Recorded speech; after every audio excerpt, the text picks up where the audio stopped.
Dahil sobrang busy ni Catherine, she also had a cell phone to communicate with her classmate about what's going on in her school and what is the activity she missed. After her duty, she directly going to school for her night class and her classmate approaching on her. Okay, parang sa kaya ka doon. Oo, dahil sa sobrang pagod sa work, iniisip paano ko babayaran ang electric bill ko.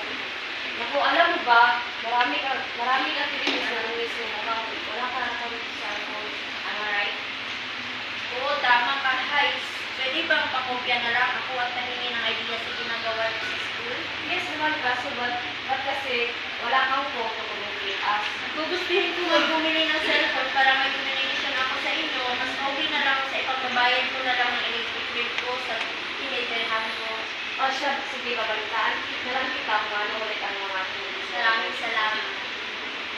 And that's the life of Catherine. Even at this our generation, we have our latest technology. There is someone experience that same as the old technology before. Kaya huwag tayo mapanghusga kung bakit iba sa atin ay hindi pa danas ang buhay ng makabagong teknolohiya.